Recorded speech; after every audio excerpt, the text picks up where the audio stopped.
Isn't a meal in one just a really good proposition? Today we're making Mexican cornbread. The name alone will bring people to the table.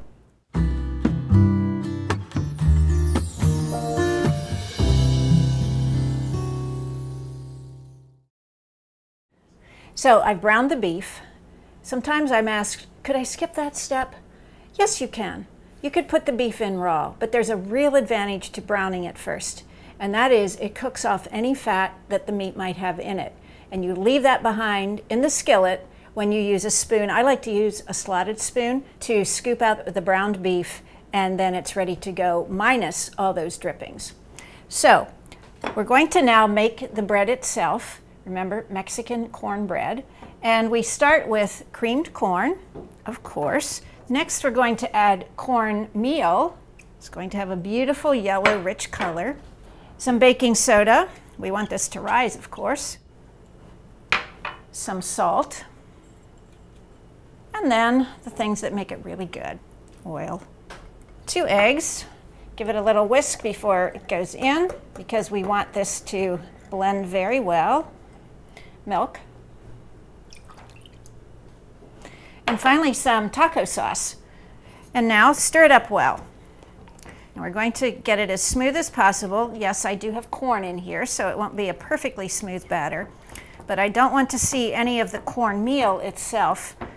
All right, so you see we have a very well mixed, well blended batter, and I'm going to put just half of it in because this is going to be a layered dish. I think that's a good amount. And now, more fun. We're going to add the ground beef. Just sprinkle it around. What you want to make sure of is that everyone gets a bite of everything when they dig in. And this is a nice, strong layer of ground beef. Okay, so there's our beef layer.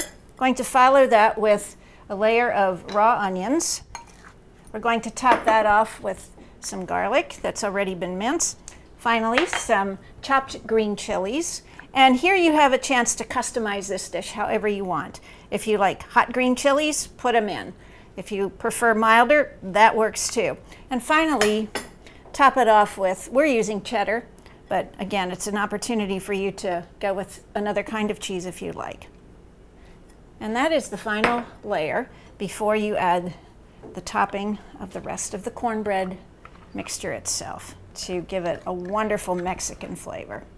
And now you choose. Depending on what your plans are for the day, if you're going to be around home, turn it on high for an hour and then back to low for 3 to 4 hours. But if you're like me and I've got to run out and pick up a few things yet for dinner, turn it to low for 6 hours. That means you really don't need to worry about this dish until 6 hours from now.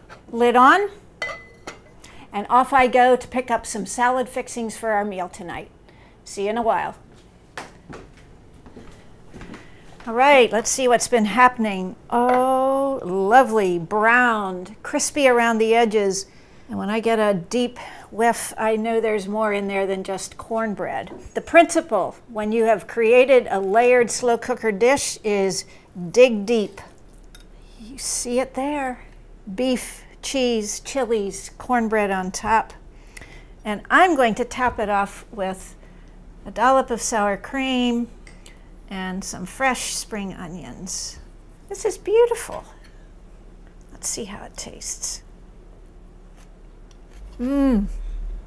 Superb flavor. There's a little bit of heat, and I'm not talking just about the steamy kind. We added green chilies. You could make it hotter if you like. This will bring people back to the table. A wonderful one-dish meal. You'll love it.